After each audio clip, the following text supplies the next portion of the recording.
This is my first live stream on a Sunday. I've never actually had a live stream on a Sunday before. I was a little worried if this was a good time to have a live stream, because I wasn't sure if anyone would show up on a Sunday.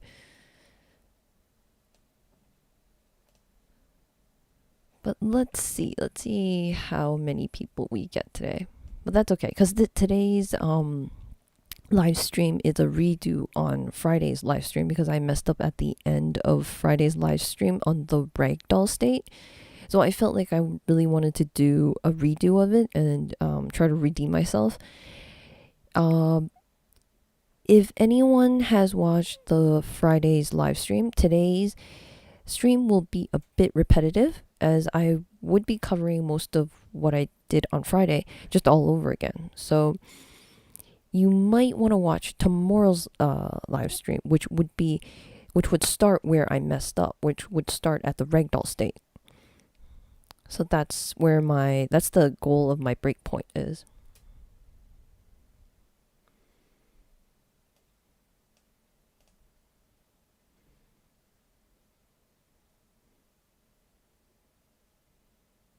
So it's still a bit early. I'm just gonna give it a few more minutes.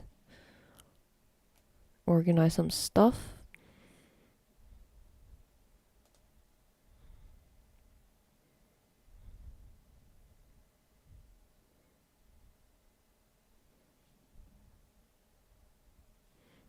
Let me see if this is working. Okay.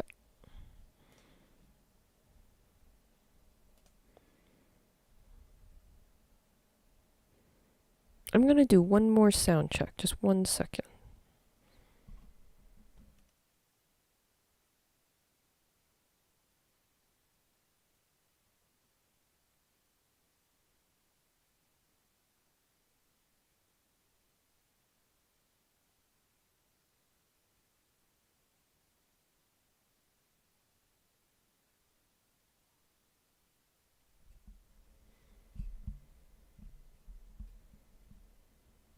Okay, that seems good. Alright. Yeah, it looks like we're not getting much people on a Sunday, but I really wanted to get this over with. So there's going to be a live stream today and tomorrow to try and finish off this topic.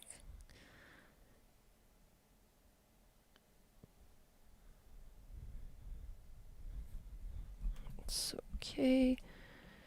I guess I'll just begin, since there is quite a lot to cover. So we're gonna cover everything here up until here, and this is the part where I messed up on Friday, the Ragdoll setup. We're gonna get, hopefully the goal is to get this done. And I was working on a new scene yesterday. I couldn't help myself, just had to do it. The results looked pretty nice. Oh, let me see if I can turn the sound on. 1 second. I'm not sure.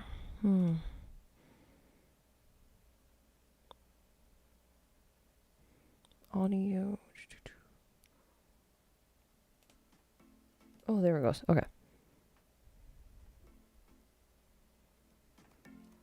Alright, I think that's... Hopefully that's not too loud, because I actually can't hear it.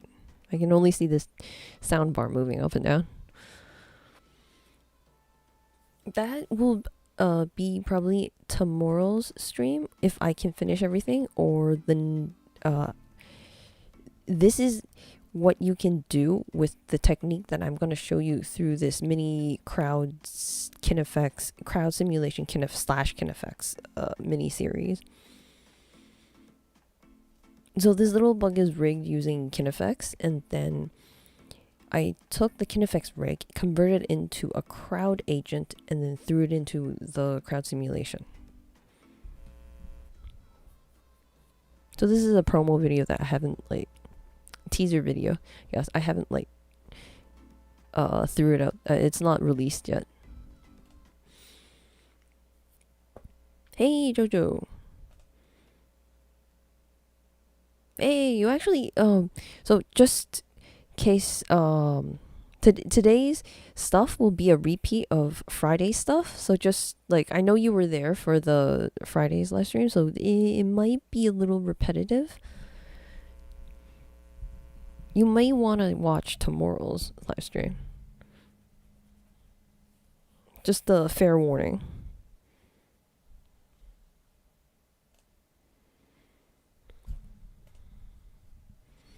So the goal of today is to keep the live stream an hour and a half, because I find that once I move past the 2 hours, my brain just turns to mush and things go bad. So things just go sideways during the stream. So I'm going to have like this iron rule, an hour and a half, and it's going to stop an hour and a half no matter what. And then I'll just continue whatever's left off another day.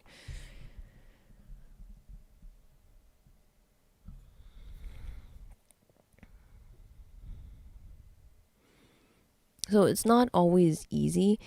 I always try to cram everything in all in one session, just because it's not easy getting a quiet room. It doesn't really work within my schedule. But after Friday's mess up, I think I really need to figure out that and make it work within the schedule. Like have shorter stream sessions rather than just like put everything all in one session and try to finish it, cram it in all at once. It's just brain overload. Oh, actually, this is a very good question. Let me pull that back up. The bug was not used using the Kine FX rig. So this is something I came up with an idea last night and I just had to like try it out, is that it uses, let me just give it a pause. It uses the Houdini built-in character. So that's the character that we're going to be using today to set up the simulation. That's like the guy with the zombie walk, and that's this one. You know what? I'll just start it up anyways. So in the shelf tool up here in the characters, a Houdini comes with built-in characters that is fully rigged. These three over here, like these three mocap ones, the bipeds, have animations embedded in within the rig that comes with the animations. These three over here are just pure rigs, so they don't have animations. Today we're going to be using this mocap to develop the crowd simulation scene. Now I used this guy and remapped his walk. So this is the built-in character. I unpacked the rig. So I extracted out the rig from this character and then took these points and remapped it to this bug character. Now the bug character is a 3D model that I bought online, and I rigged it using Kine FX, using the technique from the previous 2 live streams that I showed you. Rigged it with Kine FX, then I remapped the leg of this guy, of the built-in character in Houdini, remapped it to the legs of this bug, and then it turned out pretty nice. Like I was a little worried because this is a human walking, and this is like a bug walking, but it turned out it didn't turn out too bad. And when you time it with the music, just because his head is going up and down as a result, because I don't have anything to map the head to, so it's just wobbling up and down. It turned out really nice when you time it with the music. So for those that don't have a motion capture setup at home, like you don't have your own Kinects, or you don't have any sort of motion capture device, you can actually use the Houdini built-in characters that come with the animations and try and remap these motions to whatever you want, in like whatever character you want. So the possibilities are unlimited. You can later on, when I get more time, maybe tonight, I can remap these antennas to have it like, I don't know, maybe the zombie walk, the leg of the zombie walk. I think that would be kind of fun to see, like what you would get.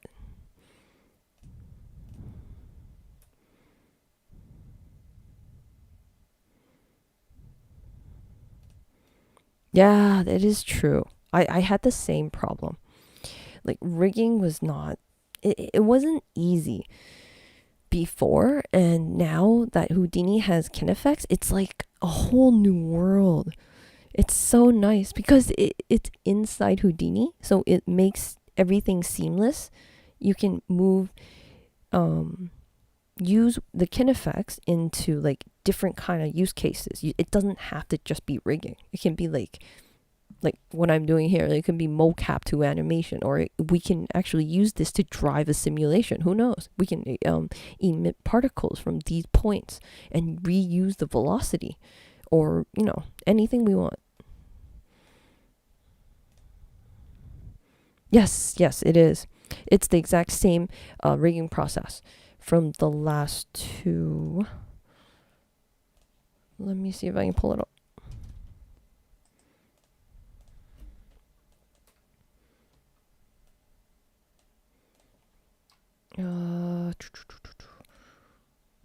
It's the one with the Kine FX where I have the hand. This guy, this one. It's this one. Now this one is members only just because it has the bookmarks and all that stuff, but I do have another one that is not members only. I actually don't know my channel name. I think that's it. No. Yeah, I never need to type it in. Let me search myself. Okay, there it is. It is this one. So this one is available for the public. Anyone can see it.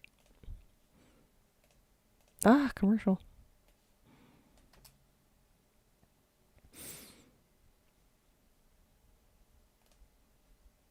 Okay, there we go. Yeah, it's this guy.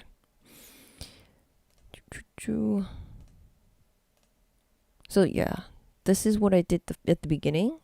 Remap this to this. And then there was like the plant stem. The plant eater. The plant eater one, it was more focused on fem. So this, if you want to review on your rigging process, this is the best video to it. I go in a little bit deeper into the rigging process using Kine FX. All right. Crack on. Yes. All right. So if I get a little bit more time after this stream, I can like talk more about the bug army scene because I'm really excited about that. Okay, so I brought in the mocap. So we're going to be using this guy. Zombie walk and the damaged leg. So this one. And we're going to set up a crowd simulation using this guy. Bring up my topic list. Okay, so first off, we're going to set up the agents. So we brought in the Houdini built-in characters. We're going to set up the agents.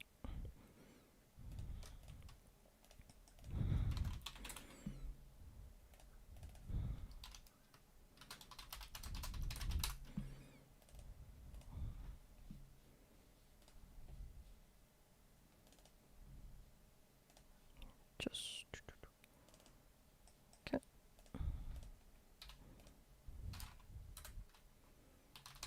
Drop down so this is the crowd simulations need a crowd agent in order to work. So this makes it more compatible with their system, with the crowd solver. So let's give this agent a name. I'm gonna just call it agent, zombie agent. So there's different ways of importing it into an agent. The character rig, which is what we have here, the built-in Houdini characters are all fully rigged. So that's what you need to pull that in. If you have something like, if you bought something online, like you bought a fully rigged character and you want to bring it into Houdini, you would just drop in like FBX character import. You can drop this in, and then you can import it here. Go to the file, just bring it in. And then over here, you would choose FBX, and then you can just bring it in there.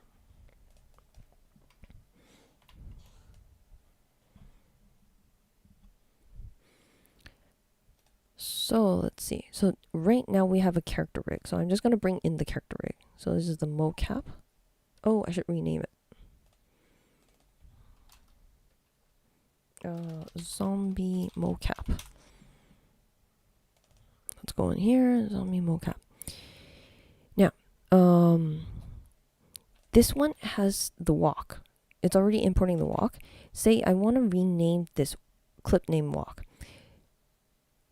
If I go over here and I set the current clip, so I want to set this current one, because you can have multiple animations assigned to one agent. So it does help to rename it to whatever you want. You can just choose the name that it comes with. That's fine too. If you want to rename it, say I chose this. So this assigns the walk animation to this crowd agent. And then I come down here and I want to change the name. Go like zombie walk. It'll throw an error, which is really weird because all you have to do is just delete this because it's already assigning, like, this walk name is outdated. So just delete it, come back here and choose it again, which is really weird. I think it should just automatically update, or at least like take it out or something when you change the name. Well, anyways, that just a little 2 cents in case you're wondering if you change the name and then you get an error, that's why. All right, let's see. Current layer, so I'm just going to use the default layer. Collision layer, it would be collision. You don't really need to put that there though, but I like to assign everything to default. All right. Now, it helps to have like, so I'm going to talk about how to import multiple animations and bring it into one crowd agent. So say here we have this mocap right here, and he's like walking like this.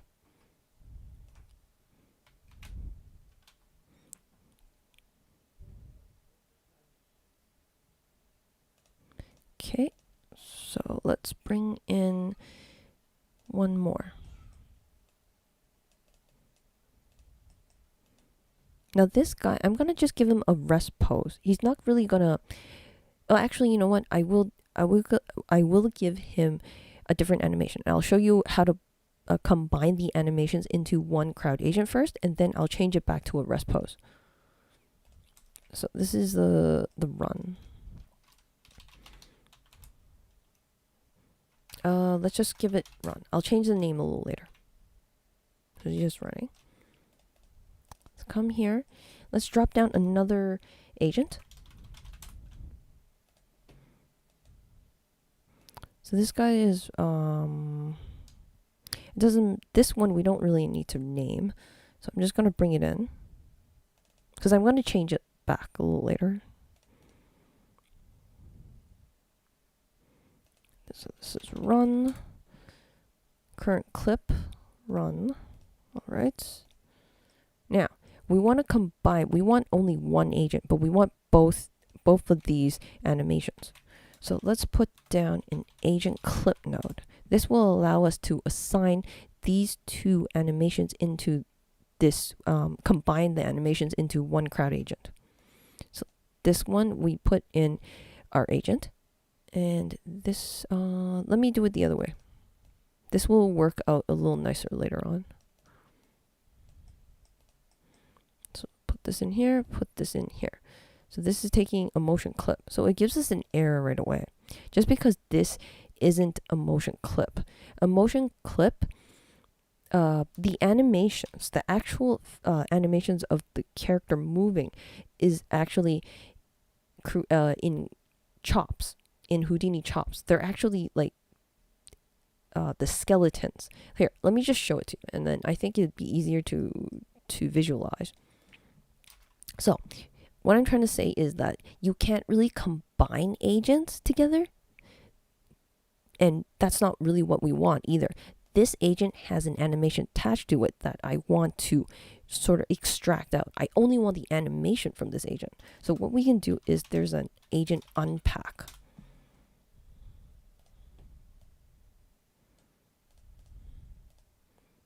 So I just want the skeleton. And oops. I hope you can see that. Maybe if I make this dark. Okay, that's a bit better. And I'll change the color as well. Okay. So it's extracting this animation, and I'm just getting the skeleton of it. So it's still not going to be happy though. It may be. Oh, right. There's two ways of combining the animation together. You can actually just import the rig like this. But I'm showing you the sort of like the harder part on how to combine the animations, because sometimes, okay, say for instance, we're using the Houdini built-in character right now. But it comes with a list of animations out of the box. But I go online and I buy an animation of a character doing, I don't know, jumping jacks. I don't know. He's jumping, a character jumping all over the place, and I don't know, doing flips, backflips. And I want to attach it to this built-in character. Well, whatever comes in is going to be a skeleton. And we have to convert that skeleton into a motion clip. In Houdini, if we're just working with this built-in character and all the built-in animations, it's all right. Like, we don't need to do all this. This agent clip, we can just import the character rig from there and just go like, maybe it was a good idea to name this run. And then this was zombie walk. Okay. So we're gonna attach the zombie walk into this motion clip. We're going to name it zombie walk. And you can actually assign it which animation clip you want. I want the run. So that's this guy. I want the zombie walk. So now they're both in the same agent. Now this works nicely just because both animations come from the built-in Houdini characters. But let's pretend this zombie walk is something we bought online. We come here and we unpack it and we get a skeleton. So this is what a third-party asset.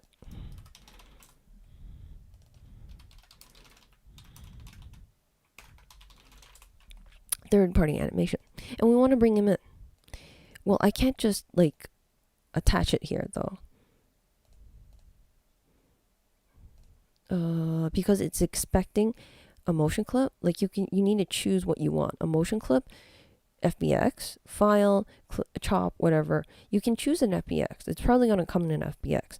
But I want to show you the motion clip workflow just because our Kine FX rigs are all going to be in motion clips. If you did buy an asset online, it's probably going to be FBX. And this would probably be your best option. But I'm going to show you the motion clip first, because this will come in handy a little later when I show you the bug army and how I converted the bug Kine FX rig into a crowdsource. So it's not liking it. This is not a motion clip. The motion clip has a motion info in the detail of the spreadsheet, in the detail attribute. So this guy doesn't have it. Even if you go like agent unpack and you go like motion clip, it still doesn't give it to you. Like, it looks like it'll work. This is what the motion clips look like in the SOPs, but it doesn't have, it's missing that clip info data. So you need to do it the hard way. Come here, choose that. And then in order to convert it into a motion clip, there's a motion clip node. Just drop that down. This should do the trick. So here you see it adds a clip info detail attribute. This is what it needs to understand it here. Motion. Yep. So now we have both clips loaded.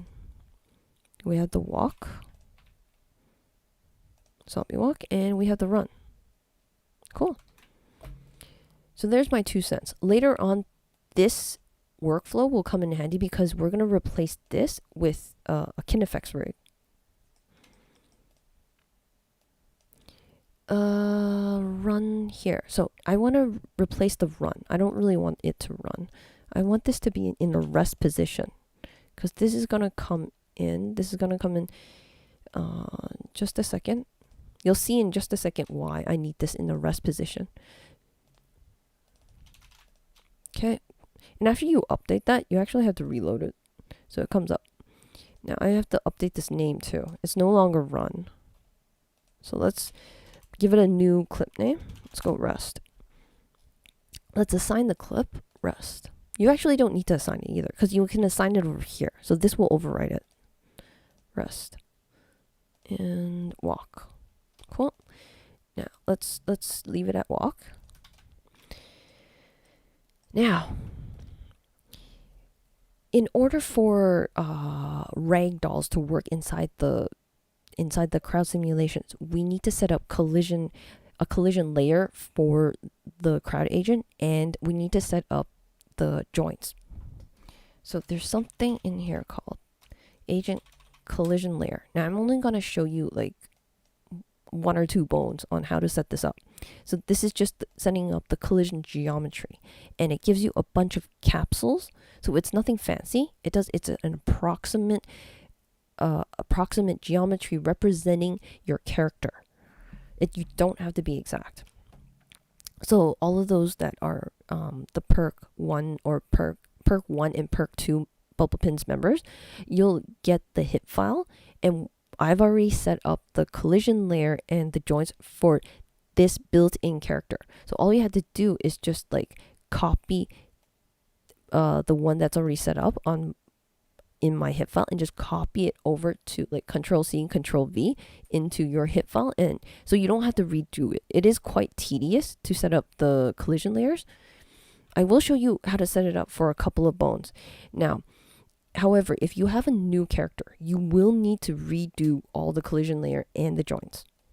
So this only works because this is the same character that I did it before. Now, let's select this guy, come over here, press enter. You're going to get a bunch of dots. These dots actually represent one bone. Each dot represents a bone. And we're going to need, like, if you click this, it'll generate a capsule. This capsule is going to be your collision geometry, representing the collision geometry. So you want to get him like close to the shape of his arm, since we're doing the arm. So it is quite hard to do it in this pose, as you can see, because he's not in the greatest position for you to do it. And that's why I had this assigned, that's why I added a rest position over here. So go back to the clip, agent clip, and let's just assign the rest position back here. There we go. So this is a much better position to set up the collision layers.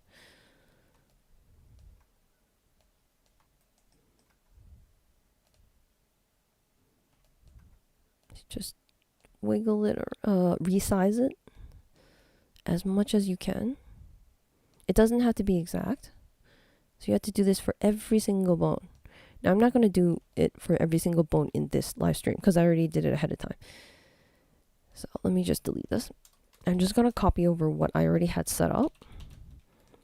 Paste it in. It's like one of those cooking shows. It's like they show you how it's done just because of time constraints. Here is a fully cooked chicken. Cool.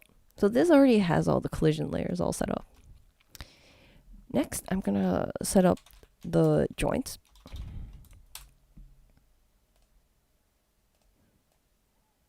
Okay. So drop down the agent. Drop down this agent, configure joints node, and that's what you get here. And then come over here and click create limits for collision layer. So it does create a joint for every single collision layer that you have on here. So these two nodes are very coupled. They rely on each other. There you go, voila. You get all your joints. But as you can see, these joints aren't the greatest. Let me enlarge this. And let me actually wireframe it too. So this represents how far this cone here represents where this arm can rotate. It will be able to rotate within anywhere within this cone. Now, as you can see, this cone is very limited. It's only allowing a rotation going down and up mostly. And like our arms, we can go like up and down. Like we can raise our arms like that. And we can bend up. We're way more flexible. So you do have to adjust these joints to allow a greater rotation limit. So look at this. This barely does anything. Just give it a little more. Which is sort of correct, I guess. The elbow does only go one way. So you do have to fix it up a bit. It's not the greatest. Now, due to time constraints, I already did this ahead of time. So I'm just going to copy my existing agent joint configure node. Just pluck it in here. I'm just going to check the chat just for 1 second. Cool. If you have any questions, just shoot them in and I'll just answer them whenever I see it. Okay. So here we have a crowd agent. Now let's test this agent. Just to see if our collision layers and joints are working properly. There's something called test Ragdoll. So this is actually a Ragdoll. And what this does, it just drops it on the ground.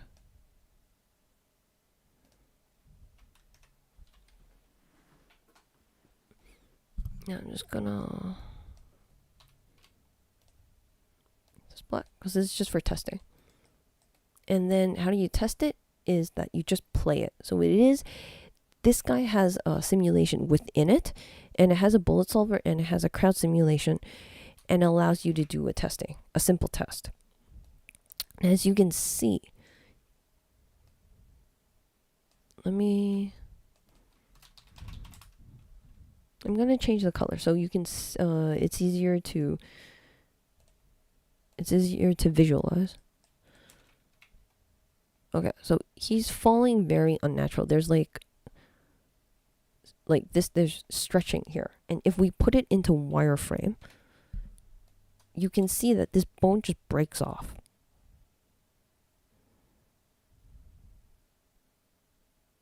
So it just breaks off. This hip bone and this spine is not really connected as far as I can tell from here. Maybe here. Okay. Yeah, there's no like this here and this connection. There's no joint or anything.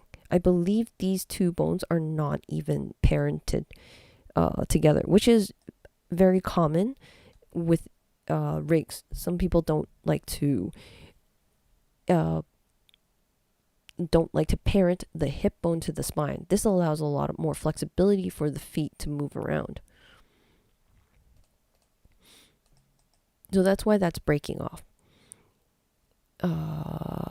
In here, to fix that, we can pin root collision shapes. Now let's just try again. Okay, so it doesn't break off. This puts a pin constraint to the two bones that do not have any parenting information on it. So that's what this does.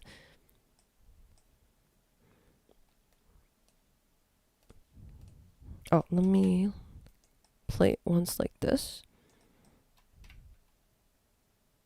There we go. So there's a lot of stuff you can do around with this. This node is extremely handy. One, you can check your character rig, if your crowd agent, to see if it's working properly. Another thing you can do is that you can use this as like a cheat sheet. Let's go inside. This actually has a fully set up crowdsource, fully functional crowdsource inside. So let's right click this, allow editing of contents. Go inside and look at this. It has this setup attributes. I took a closer look at this node. And I know what these two lines are doing, but I have no idea what this is trying to do. It is setting the transform and some kind of angle. I'm guessing it's trying to set like the headings or something. But anyways, this sets the initial state of the crowd agent to kickstart the entire simulation. So again, this test ragdoll has a simulation inside. It has a crowd simulation inside. So this here will kickstart the simulation. We have to start with one state, any state. And that's what one of the things that I forgot on Friday's live stream was that I forgot to kickstart the crowd simulation with the ragdoll state. So that was something I messed up on. Then it has this agent constraint network.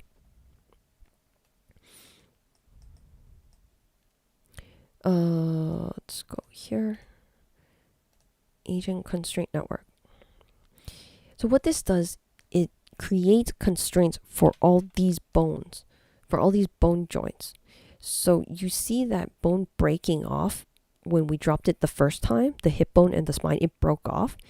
Now it's attached together because we have a pin constraint holding it. It's very similar to the RBD glue constraints. It uses the same concept. Now let's take a look at inside the Dopnet. Let's take a look at the simulation inside. And I think it'll become more intuitive. Let me just organize this in a way that it's easier to read. So this is our crowd agent. Ooh, I did not mean to do that. This is our crowd agent. Multi-solver. This is the crowd solver. And this is our RBD bullet solver here. So it does have some sort of RBD solver inside of this. It uses an RBD solver and the respective crowd solver because we're doing a crowd simulation. Now, in order to get two solvers to work together, it uses the multi-solver to make them play nice because now we have multiple solvers. So this guy puts everything together. This multi-solver can understand many different other types of simulations, put it that way. Now, this is where I want to put your attention to. We have a crowd object. So that's because we have a crowd simulation. So we need the respective crowd object. Then it has that pin constraint I was talking about. And it has a cone twist constraint. Well, the cone twist constraint is obvious because we have joints. Like a human can rotate. We can rotate our arm. We can turn it. We can stretch our hips and everything. We can rotate all the joints. So that's why we have this here. So let's go back.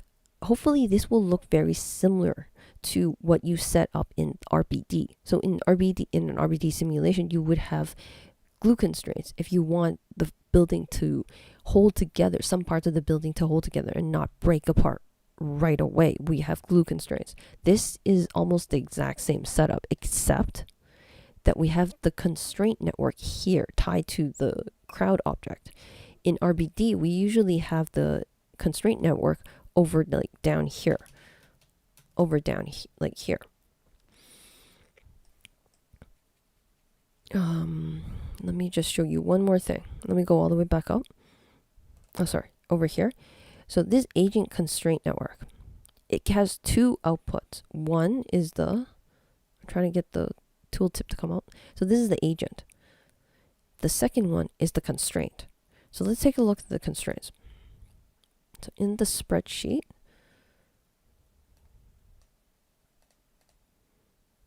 I'm going to go constraint.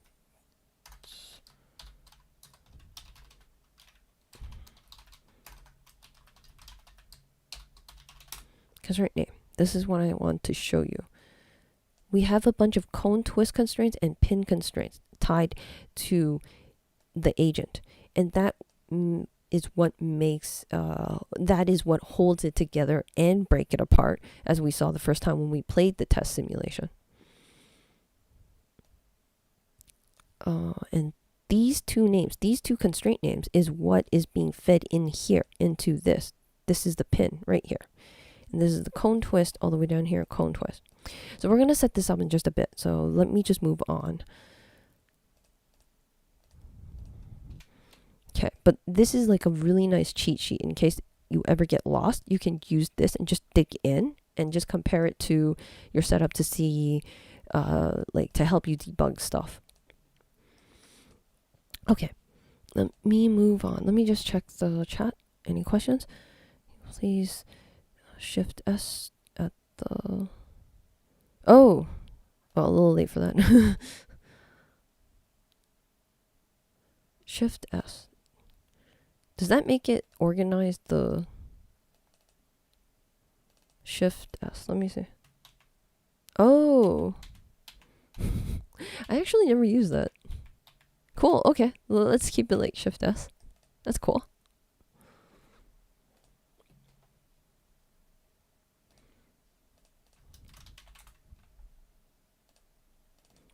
Okay.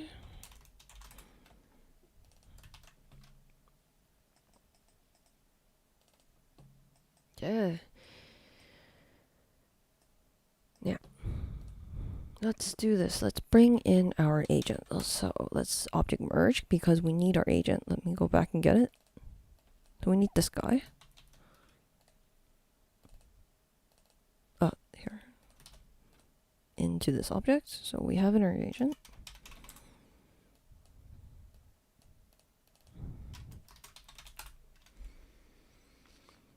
Okay. Now, you may be familiar to this sort of naming. Houdini has a really nice conventional naming for their simulations. We need to feed this into a crowd source. So it's very similar to when you set up like a pyro simulation. You have a pyro source node. Or if you set up RBD. Oh, I don't think RBD has an RBD source. Let me see. A flip, like flip simulations. You have a flip source. So this is very nice that Houdini keeps to the naming convention. So for crowd simulations, we have a crowd source. Drop that down. And what this does is just populates the crowd onto a surface. If since we have not provided a surface to the crowd source, it's going to just give us like a random rectangle of area size 10 to 10. Now, if we give it a grid, and we feed it into the second input, it's going to populate around on the surface of the grid. And to illustrate that, let me lift up the grid. And if you lift this up, you know, they're going to stay on the surface. And if you rotate it, yeah. But they're not going to be in the right angle. So that's for a later one to get them going like up and down, upside down. That's going to be a later topic, which is something I use to drive to scatter the bug army on. Well, anyways, that's later on. Okay, let's put this in.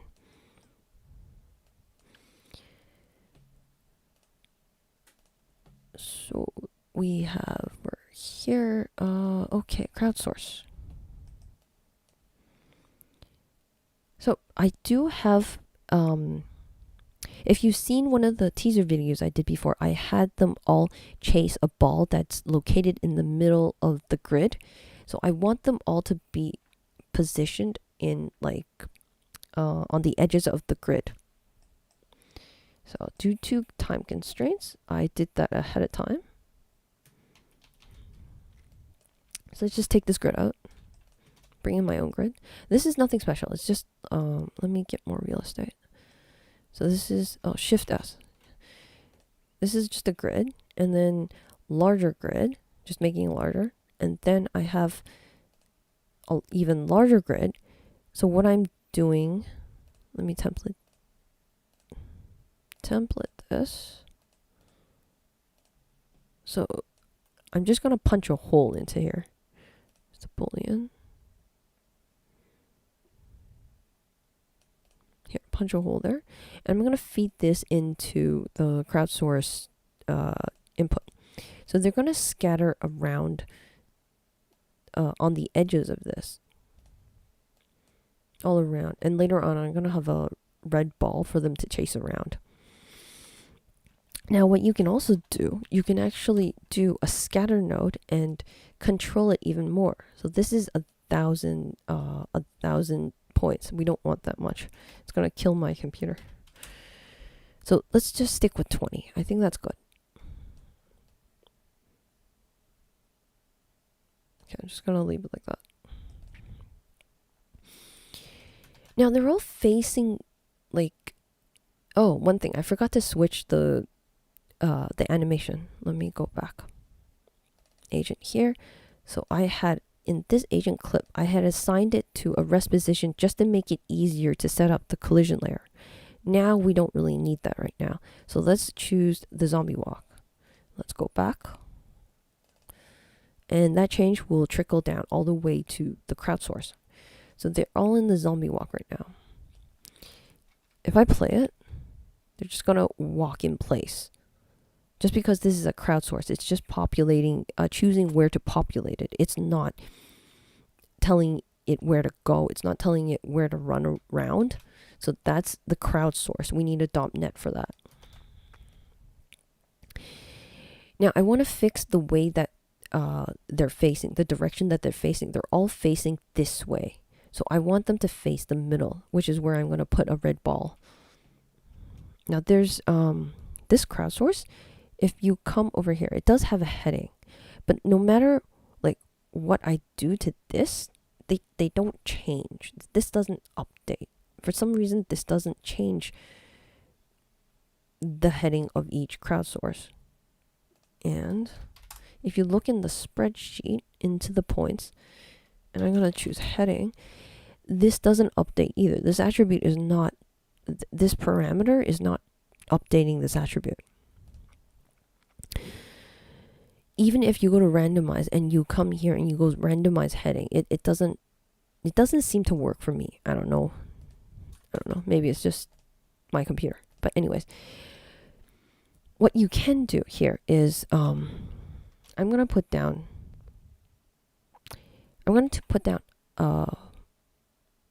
let's see. Okay, let's just start with a point vault.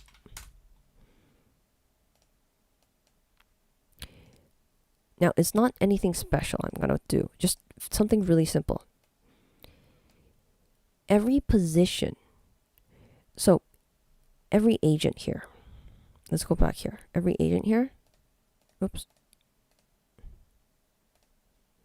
This is 1 point because we have one agent.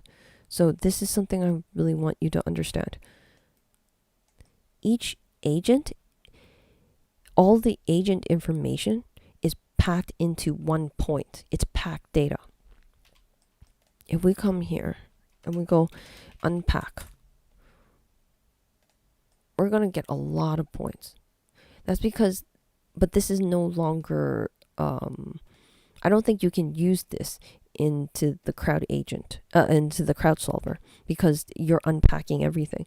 The crowd simulation works very fast because Houdini does its special packing, and it optimizes the scene in all the character assets, character agents.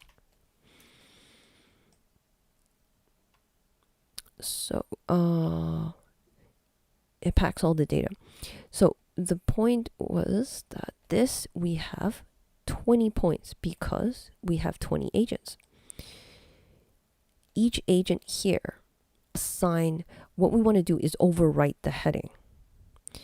Every agent has a point, and every point has a position, a P attribute.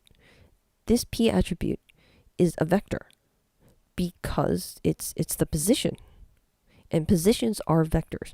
So I have a blog post here.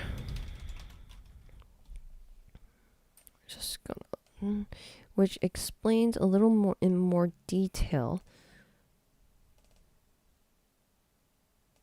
There we go. In more detail, how positions are actually vectors, and each vector is actually pointing each position. So we're inside the pop font. Oh, there it is. Goes.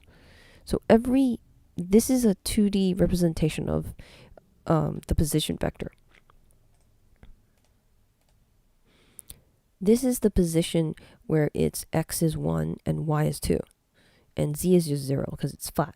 So this is a position vector, and you can see that the arrow points from the origin position all the way towards the position. So we can use that. What we want is the direction, where the direction this arrow is pointing. So let's overwrite the heading. So let's go bind export. So that's how you write out attributes inside a pop font. You put down a bind export. So this creates, or it will overwrite an existing attribute. So the heading, but we want this to be a vector. So we have to choose a vector. Okay, let's go back up. So that didn't do anything. They're all still facing the same direction. Now that's the funny thing about this crowdsource thing. It even if you update this attribute, it still doesn't update the agents. You need to do one more thing. You know what? I'll just do it inside the pop-up. Running out of real estate. Bind export. I'm going to overwrite one more attribute, and that's the velocity, which is also a vector. Okay. Now, as you can see, they update right away.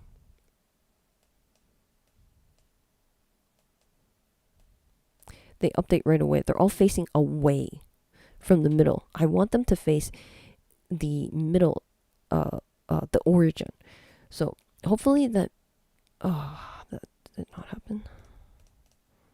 So hopefully you can see why they're facing away, because the position vector points away from the origin. But we want them to face inwards. So all we have to do is a simple negate. This just multiplies -1, so it's like opposite. Now they're all facing towards the middle. Now, there's another thing you need to know about these vectors, these position vectors. The position of this agent over here is a lot shorter than it is over here. This one is a lot further away, so the vector will be a lot longer. Now, that length may or may not be what you want, but since we're feeding it into the velocity, this agent will have a greater velocity than this one. And that's not something I want in this particular setup. That may be something that you want, but I don't want that kind of relation. I want them to have the same velocity. So you can drop down a normalize. This will give everything the same magnitude. Turn all the vectors into a unit vector 1, which is normalizing everything. It puts everything back down to earth, put down in the same range. So then the length of the vectors will just be like, we're just grabbing the direction. We don't care about the magnitude. Okay, let's move on.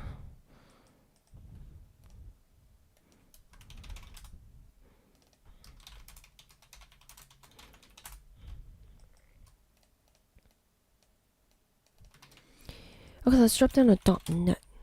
Let me just check the chat just for 1 second. Do I have... I wanted to ask.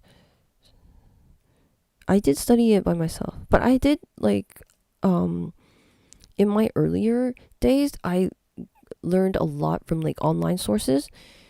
Houdini has a lot more learning resources now than when I started Back then it was like it wasn't as plentiful as it is now. There's like tons now. Let's see. I'm trying to name a few artists, Houdini artists on top of my head.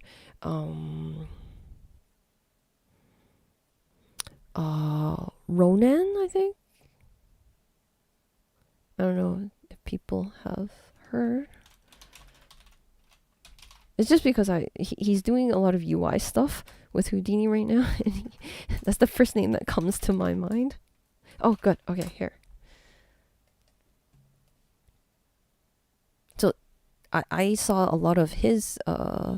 He had a few tutorials out that I went over. In my earlier days. What else? I took a really... The thing about Houdini at the beginning, I kind of underestimated Houdini, and I had enrolled in this like advanced Vex course right away. I was like, because I'm a coder. That's my day job. Like coding is something I can handle, but it doesn't really work out that well when like in Houdini. It doesn't translate as smoothly as I thought it would. Like I didn't even know how to use the UI. I didn't even know what the nodes were doing. I was very confused in that advanced course. So I started off like right into the fire. And that was really funny. I was very confused. So that was the very first course that I took in Houdini. It was from the CGM, and they had this advanced Vex course by I can't remember the guy's name. He doesn't work there anymore. They changed the instructor. And that was the very first experience I had with Houdini. It wasn't a pleasant one because I was so confused. The second course I enrolled was a beginner course. So I was like, okay, maybe I should start at the beginning now. Yeah, you've heard him. He makes a lot of cool stuff. He's working on a lot of UI stuff right now.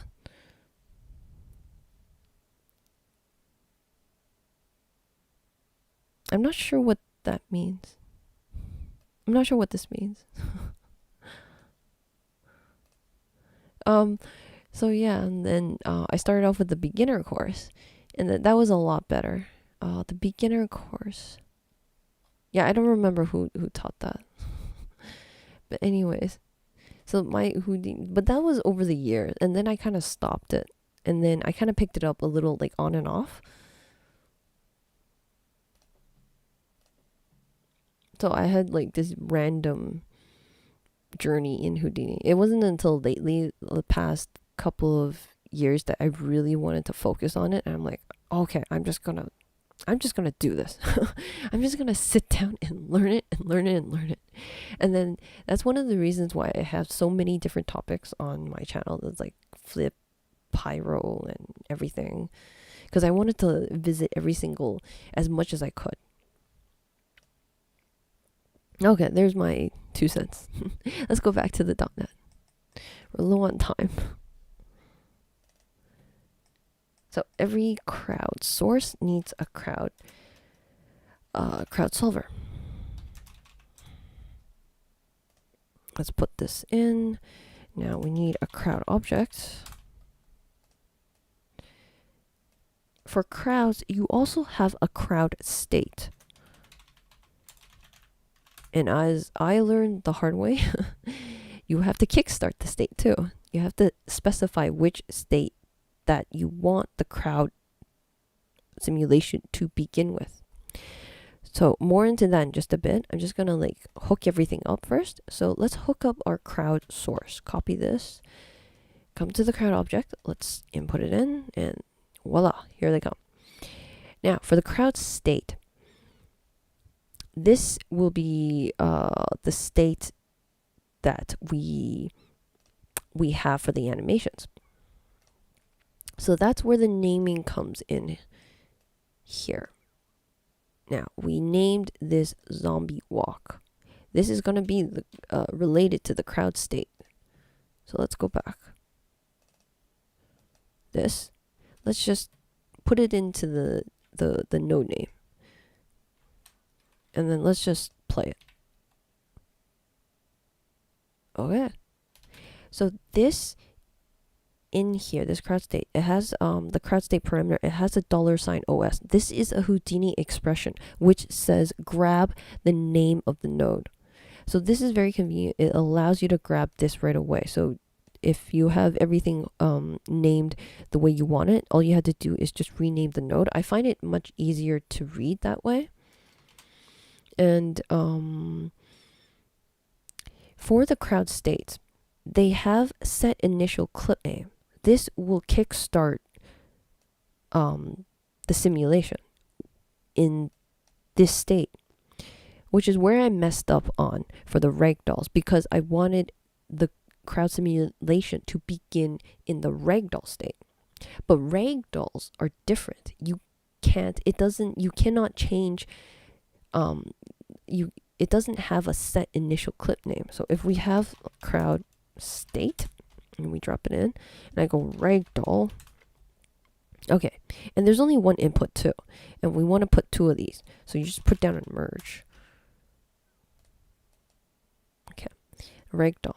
Now this Ragdoll, there is a Ragdoll state, but the Ragdoll is a special state, so you have to come over here and you have to go like active, because I want an active Ragdoll. And what that does, you lose the set initial clip. You, like over here, we have this set initial clip. You lose that right off the bat. And when you play it, it's not gonna do the Ragdoll state. Even if I go like set this into here. So I'm gonna move this out. So let's just color black. I'm gonna move it away and I'm gonna just play it. I want them to fall right away. I want them to be Ragdolls right away. Nothing will happen. Well, one thing is, there's a lot of things why it's not happening right now. One is that we need to set up the agent constraints. So like I showed you before, they're in the test sim. In this test sim, they had like this agent constraint. So that's what holds the bones together. That's what defines how the twisting works and how the bone breaking works and everything. So we have to set that up. So that's one thing that's wrong. Another thing that's wrong is that we have to kickstart the simulation in the Ragdoll state. We have to tell the simulation, I want you to begin with Ragdoll. And apparently just doing this, just hooking it up like here, does not do that. What you have to do in here in the crowd source, go to the setup, initial state. Now it's not going to be listed here. You're going to have to type it in.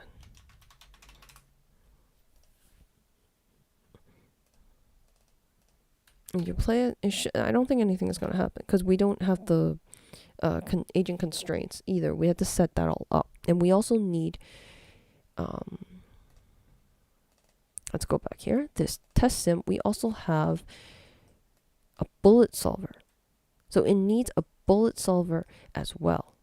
So there's a lot of things to set up for the Ragdoll. So let me make this a little more clear. Let's summarize this a little bit. Doll state. You need a bullet solver. You need agent constraint network. You need, what am I missing? Oh, set initial state to Ragdoll inside the crowd source node. So that's that one. I think I have that. I think that's it. Okay. Yep. Let's go here.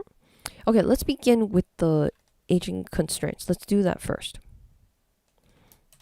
Agent constraint network. Let's put it down here. Let me just check the chat just one second. Oh, it has to be pronounced. It's not sound. Oh, Rowan. Rowan. Oh, I see. Oh, I see what you mean by that. Rowan. Oh, the bubblepins. Cool. Thank you. Thank you. I didn't know that. It's good to know. Anyways, let's set down the eating constraint. Let's throw down another node. So this gives us all that pin constraint, cone constraint, all that fancy stuff that we need. Let's make up here. So let's copy this guy. Come in here. Now where do we paste that? Where do we put the constraint? If you remember what when I showed you in the test simulation in this guy inside here, there's a constraint network. And this is very similar. This setup here is very similar to the RBD glue constraint network thing. Setup. Not thing. Okay, so let's just do that. I keep referencing that because I want you to know where to look when you get stuck. I'm very obsessed with aligning these nodes for some strange reason. Okay, so what are the constraints that we need? If you're not sure, you can always go back up here and then select this. Come over here. Let's delete this. Okay. And then put down constraint name. So you know what? Let me just make this come up. Oh, we can't. Spreadsheet. I want to see the spreadsheet. Oh, spreadsheet here. Okay. So here it is. Constraint name. For the primitives, it's inside the primitives for this node. Okay, then we can just go in and we have both on the same screen. So this is how you can check up the name. So we have a pin constraint and we have a cone twist constraint. So let's do that. The pin is a hard constraint relationship. So let's put that down and let's name it to pin. The other one is a cone twist constraint relation. Let's pluck that down. Put this here. It's cone twist.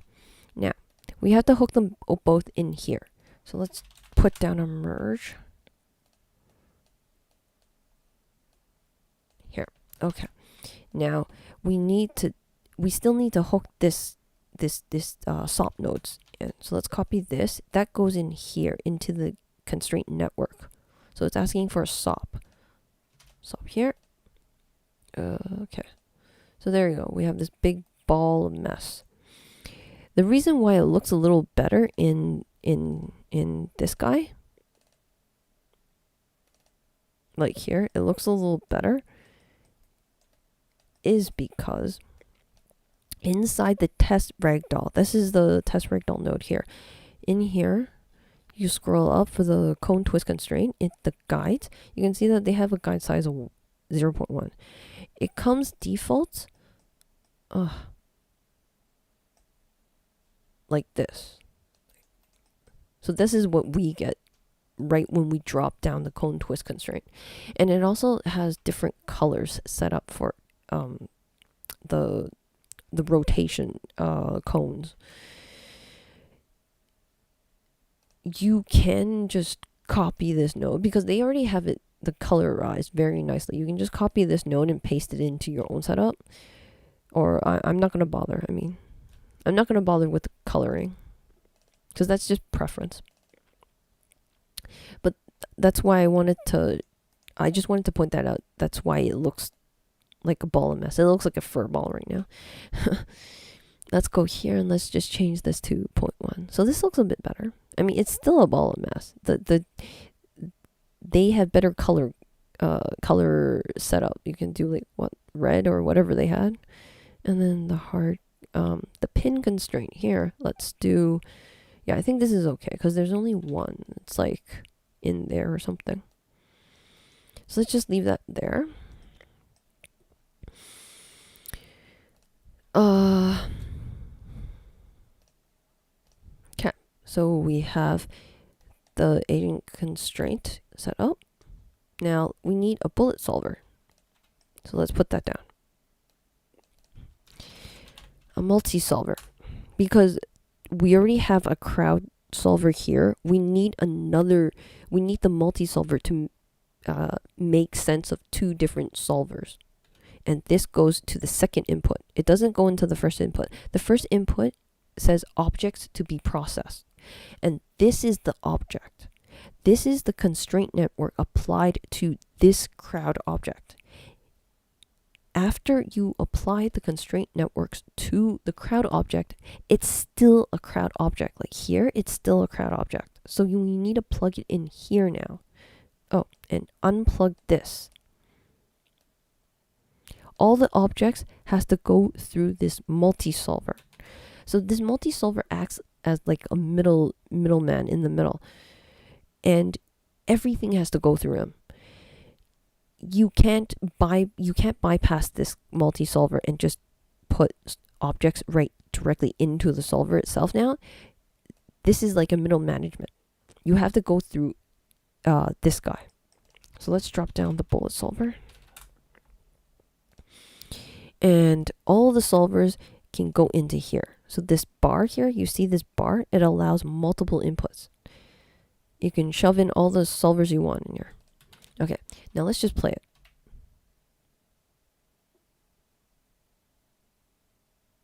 Oh, let me turn off. Oh, I'm in wireframe. Okay.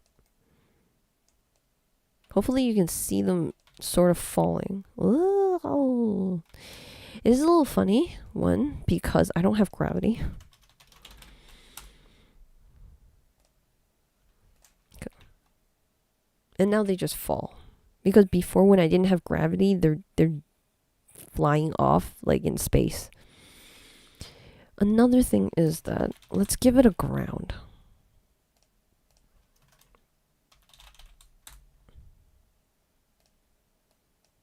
So crisscross, left to right.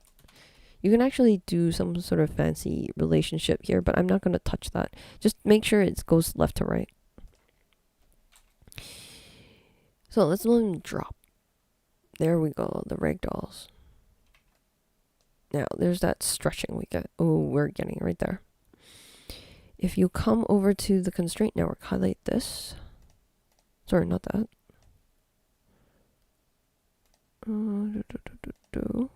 Object.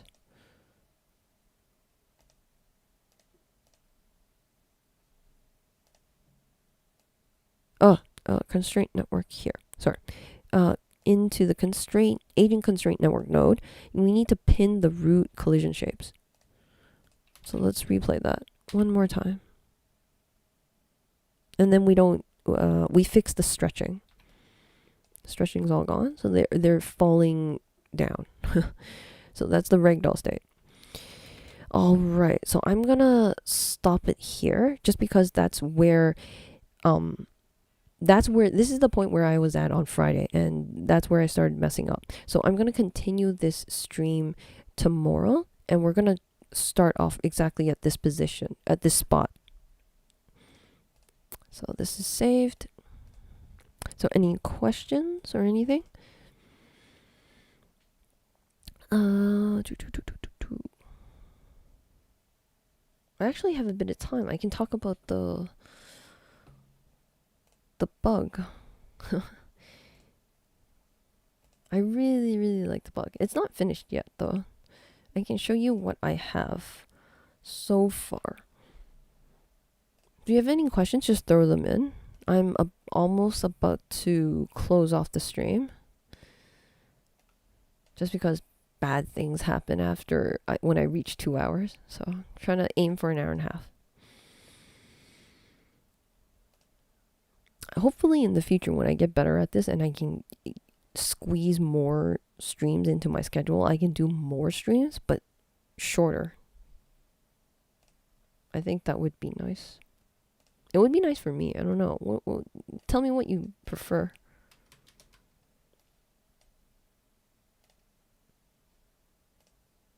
I'm just gonna grab the bug.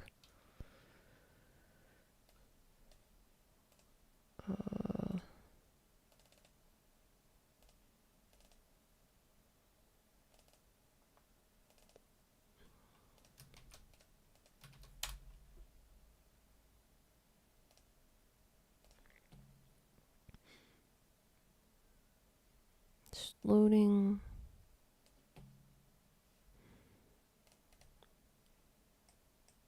Okay, so, oh, wait. Before I begin on the bug. So we are at... So we made it... Oh, I forgot to show you the dop import. Okay. Combine, yep. Add a walk and run cycle. So I'm going to do that tomorrow. Just because I want to start where I left off on Friday. So everyone that... Because all the people that watched the stream on Friday might not be watching today's stream. And as I told everyone, it is a bit... they've already seen it on Friday. So today is a redo of Friday's scene. Just because I just really wanted to redeem myself. Yeah. Oh, I didn't show you how to change the speed. That's one thing. Let's do that. Now let's take out the ragdoll. Let's put the zombie walk back in. I didn't show you how to change their speed. Let me take this out. I don't want to see this.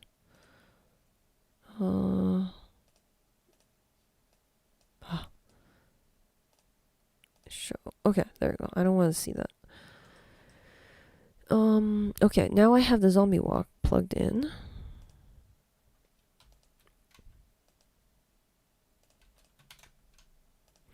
Well, for one thing, in the crowd source, let's just kickstart it with the zombie walk. Plug it in. They're all heading towards the middle because we haven't fixed heading towards the middle. So let's go here. Inside the crowd state, you can change the speed, the gate speed here. So let's go like extremely fast. They're just flying right in the middle. Okay. And I can't remember if I did the chase the ball. Okay, I'll do the chasing the ball. You know what? I'll do the chasing the ball as well. So let's add an RBD ball. First of all, I'm just gonna copy the ball that I have set up before. So it's just a sphere. And it just moves around the screen, that's all. It just goes around in a circle. So let's take this. Nothing special here. Just gonna take this. We don't need this. And I'm gonna add them into our crowd simulation. And it's gonna be added as a static object.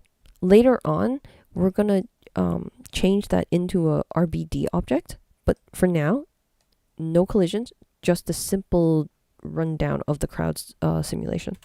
So static object, let's put it in. Let's merge it with the ground.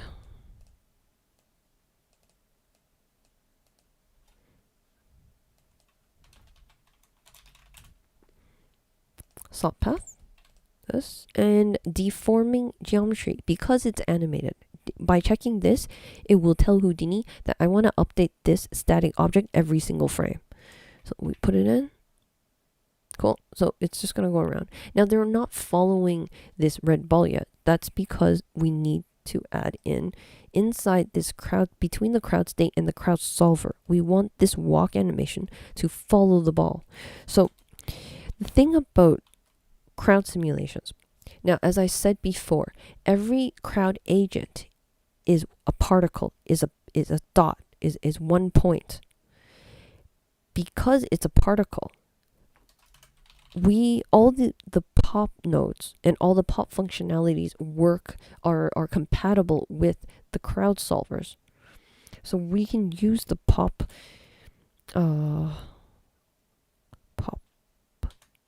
steer seek. this one, pop, steer, seek. So it's going to try and find the red ball. Put it in here because we want this this function to be applied to the to the zombie walk. We want it to seek. We want the zombie walk to find stuff.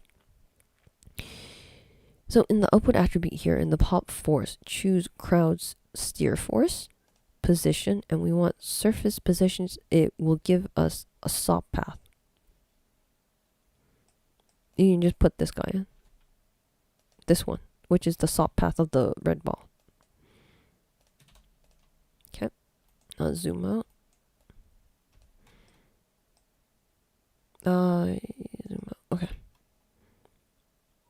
Hopefully you can see that they're chasing the ball. Now let's increase the speed. In the crowd state, we want them to walk a little faster. So let's go 3. That's a little faster. I don't know where that guy's going.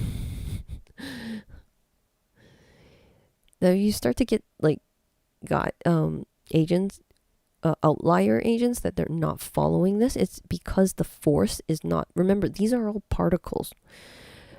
Their particle force is being acted on. By applying this node here, it's increasing the force, the attraction force of the red ball. So if you want to kind of fiddle around with it, you can like increase the force scale. Let's just do something crazy like that because I'm running out of time. Look at that. Okay, so we got fixed that outlier issue. We fixed that guy, the guy that wandered off, because this has greater force now. So you can play around with the force and the weight. The weight comes in handy when you have like multiple pop forces acting. Which one do you want to be weighed more or less? Which one to be biased? Honestly, if I ever wanted this to be like following it, absolutely always following it, I just pump everything up.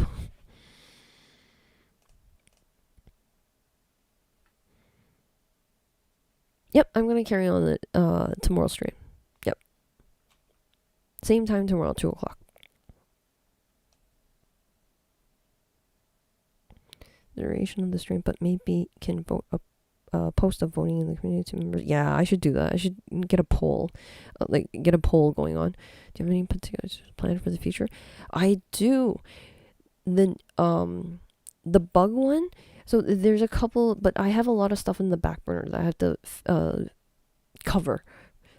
There's 2. One, the bug army for sure. That will be the next one after this zombie one. The next one, so the one after the bug would probably be the back burner, the stuff I have on the back burner, like the SDF destruction, like denting things. I promised to cover that. That was not covered properly in the first long, like I think 3 streams ago. And that's because I went over the 2-hour mark again. So that's why I mean things go bad when you go to the 2-hour mark. So I really wanted to redo these 2. Let me see if I have a sample. Okay, I'll just read the next thing here and then I'll find the sample clip. Oh, you know what? It's on my Twitter account. Okay, let me see. Well, I go here. Oh, here it is. This is the SDF destruction. It's the footprint. Now, this is based on a sample file in that came with Houdini, and the sample that they did was a torus stamping footprint on a grid, which is very similar to what I had here in the walk, which is this walk. Oh, stop. In this walk, which is this. I took this idea and I changed it a bit, and then I felt like it can be used for destruction like this, like for denting things. So that's what I wanted to cover for that's what I meant by SDF destruction. The other one is just this really simple modulus one, which it's more of a math thing. So that I'm thinking maybe it should be a tip video or some sort. One guy not following the ball. Well, we fixed that, yeah. It's because of the forces. The traction force of the red ball wasn't large enough. So when we pumped the force scale higher, they're all following it. Because if you look here, they're all spread in different distances. This one is a lot further away. So this is going to be less attracted to this ball. And as the ball moves around, the forces are different. They're changing. So if you just pump it up, it'll just overcome all the obstacles.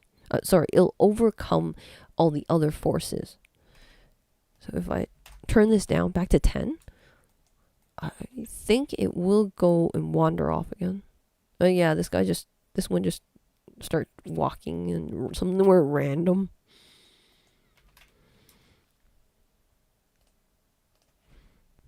Oh, footprints. Which machine are you using for the simulation? Is it the one with TR you mentioned? Yeah, it is. But Crowds is actually very fast, especially if you use the Houdini default characters, because the default characters are highly optimized. Whatever they give you is usually very optimized. Footprints. Oh yeah. I really like that idea too. Like the original idea, the original sample, Houdini sample with the footprints was really nice. I thought using it for destruction was even better. Is there any place you take suggestions or requests? Oh yeah, just shoot them in the comments. I try to read every single comment. I try, but I don't have much comments. Like I think now it's okay. It's like 10, 20 comments a day. That's something I can handle. If it ever gets like more, I may freak out. But so far, I'm okay. You can just shoot it anywhere. You can shoot it in the comments of this stream video when it gets released. It should be publicly available right away. I will double check right after.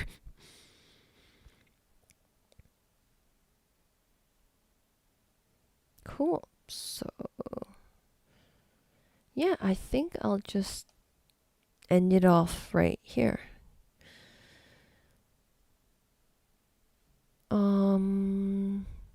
Yeah, does anyone have any more questions? I'm just gonna wait a little bit longer just because I know there's a delay on the stream. Oh,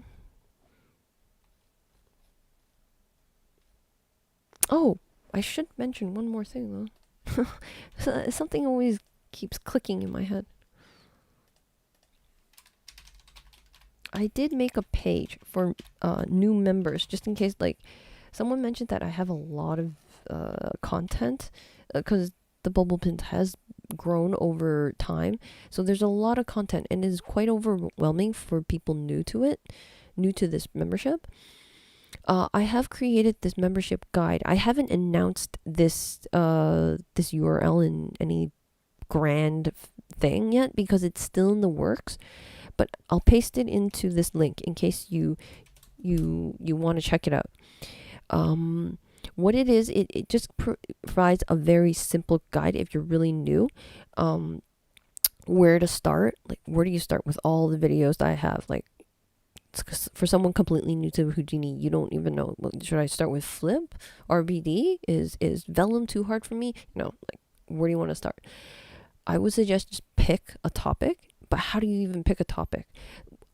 As of late, I've been creating a lot of these teaser videos, and those are the short, I think 1 minute, 2 minutes. Some of them are like 50 seconds. Yeah, this one's 50 seconds. So they're really, really short. But this gives you a really quick preview into what I offer and what Houdini can do. So this is, so far I've only have topics for, because I've only recently began doing these teaser videos. I have Kine FX, yeah. There's flip. So this city's destruction one is like a flip simulation using the ocean tank, driven by the ocean tank. Kine FX, Ragdolls, right, and so far I have teaser videos for these. Oh, and Vellum. And I will create more teaser videos like RBD and for previous topics, because I don't have a teaser video to introduce you into RBD destruction and stuff like that. Oh, actually, this one has it. So just go through these teaser videos and just note down which topic that interests you the most, and then from there you can dig into the Houdini topic. You can say you go through the teaser videos and you get really interested in fem. Then you can take a look at my playlist. I try to create a playlist for every single Houdini category that I have a tutorial for. So this is here. So these are all links in here that you can go. It's taking a while to load. Okay, so it has a fem. Here we go, fem playlist. So they have all the Houdini volumes, camera, controlling the camera, follow camera tracking, crowds, RBD. So I have a playlist for almost everything that I can think of. When are the live streams hosted? This is like, I try to do a live stream once every 2 weeks. This will change just because I want to make the live stream shorter and I want to make more live streams, just because my brain turns to mush after 2 hours and I can't finish a whole Houdini scene within an hour and a half. It's just hard. It's impossible sometimes, especially when I have these long-winded explanations. Right. The live streams are always announced ahead of time, or at least I try to announce it ahead of time, in the community tab. There's a link right here, which is just this community tab here. So I try to announce it right here, and I try to put it as a feature video here. Like here, I would say, this time, date, whatever, like, look at me sort of thing, like red blinking light here, right on the main channel. Oh, and I'll post it on Twitter as well. Past stream videos. Oh, I made a playlist for all the previously live stream videos here into this one right here. So that's this. Some of them are members only. The earlier ones are members only, and the later ones, oh, actually these are all members only. I should make another playlist for the publicly available ones. The difference between the member only live streams is that I take the raw public live stream, the free live stream, and I edit the video like crazy and put in all my blue highlights and notes and everything, and I also include bookmarks within it. So I do have a sample though. I do have a sample here, this one, the Houdini to Substance Painter one was a free one, and this is what I usually do. I put in, for every single thing I start talking about, like a new thing within the video, a new topic within the video, I try to, like a new section or whatever, these bookmarks, and you can just click it. They have the exact timing to the second. So these take a long time to do. Yeah, so this is what you get for Perk 2 members.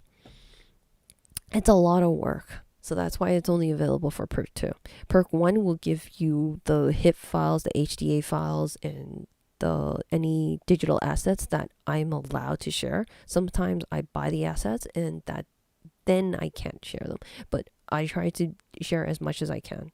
So of all the HIP files, that's definitely available. Yep, that's what and then social media, I usually post my test scenes on my Twitter account, just because it's just easier to post it on Twitter. Cool, enough of that. Where are you working? No, I'm not a professional. I'm not a professional VFX artist or anything. I kind of just started learning this on my own. I usually request. Yeah, do that. That's a very good suggestion. You can put it in the community tab. Does the website load for anyone? Never mind. God. I'm so sorry. Squarespace. I use Squarespace. What are you doing to me? It's too late. I can't change hosts because I have so much stuff on it. Look at this. Look at all this stuff. It goes pages and pages and pages. I can't switch anymore. I'm tied to Squarespace. Can you imagine porting all this stuff over to, like, I don't know, another blog site, another blog host? Oh my god. I'm doomed.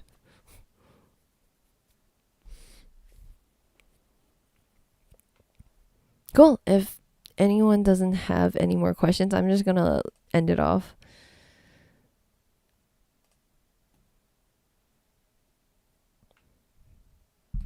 So, just give it a bit more time. All right, so I just want to thank everyone for showing up today and giving me a part of your Sunday. It's awesome. I wasn't sure if anyone would show up on a Sunday. I had never did any streams on a Sunday before, but it turned out pretty good. Cool. Evening cheers. Awesome name. Yeah, everyone enjoy the rest of your weekend. I don't know about anyone else. I'm starting to get a lot of sun over here, so it's starting to become a nice day. Previously, a few days back, it was all gloomy. It was all dark and gloomy and just cold. It's still cold though. The sun is like fooling me. It's telling me not to wear a jacket outside, which is like tempting. Oh, thank you for coming. Thank you for showing. Thank you for watching. Oh my god. Do you work 7 days a week? So be my guest. Yeah, I might do like, don't tempt me with this. I might do like just a 7 a.m. special, just to challenge you. I'm just kidding. I'm not gonna wake up. I'm not gonna do a stream at 7 a.m. I'm half alive in the morning. All right, so I'm getting super hungry. I'm gonna go and grab lunch, a late lunch. So I'm gonna end it off here. If you have any more questions, just shoot them in the comments. And thank you all again for showing up on a Sunday. Thank you so much. All right, everyone, enjoy the rest of their weekend.